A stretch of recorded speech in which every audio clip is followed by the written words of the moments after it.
مشرانو به یو متل کوله وایي محنتم په سیند باندې لاهو شه.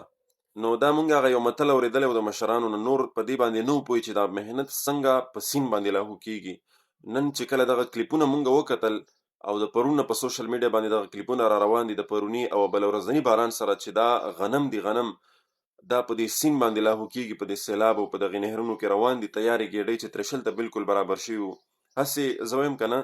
دا منظر او دغه کلیپونه چې کله ما کتل زما دا زړه ډېر درد کولو، ځکه چې مونږ ته پته ده چې د دغې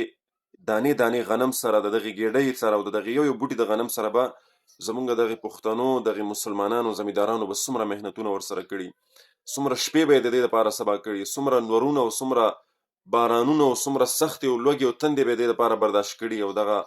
فصل به یې د یو کال پوره محنت دا به یې د دې سره کړي او نن چې دی هغه کله د میوې وخت راغلو کله د ګټې وټې وخت راغلو هغه دغسې په سیند باندې لاهو کېږي. الله دې پرې رحم وکړي،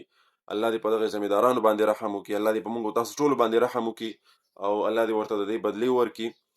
زه اکثر په دغسې موقع باندې دغه یو خبره کومه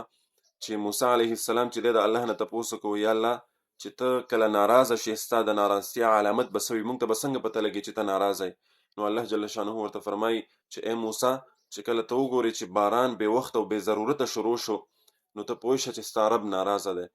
یقینا الله ناراضه دی. باران بلا ضرورته او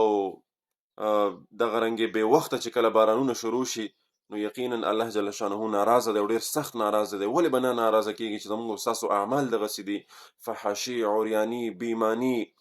دوکه، فریب، دا چې څومره منکرات دي دا ټول په موږ او تاسو کې دي. مخکینو امتونو کې به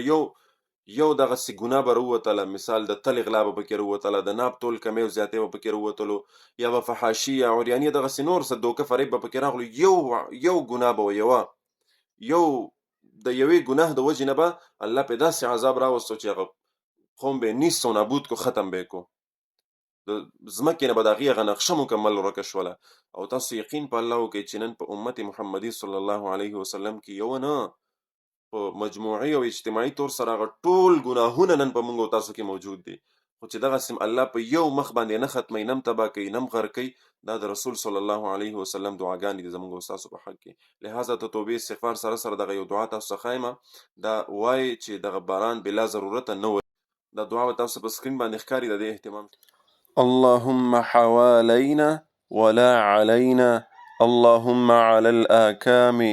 والضراب وبطون الأودية ومنابت الشجر. د دې دعا اهتمام موږ او تاسو ټولو ته پکار دی، دا مستند او ثابته دعا ده. الله دې رحم وکړي په موږ او تاسو. آنلاین قرآن او دینی علوم زده کول غواړئ او یا خپلو بچیانو کشرانو ته په خپل کور کې په خپله نګرانۍ کې آنلاین د قرآن حفظ، ناظره، تجوید، قاعده، مسنون دعاګانې، د اودس، د غسل مسایل، څومره چې دینی مسایل دي دا ور زده کول غواړئ نو هم نن زموږ په دې بیت العتیق آنلاین قرآن اکیډمۍ کې ایډمیشن وکړئ، داخله وکړئ. تاسو که د دنیا په هر ګوټ کې په هر ځای کې هم نن زموږ په دې اکیډمۍ کې داخله وکړئ، انشاءالله العظیم په احسنه طریقه سره، په بهتره طریقې سره به ستاسو کشرانو ته تاسو ته دیني زده کړې درکول کېږي.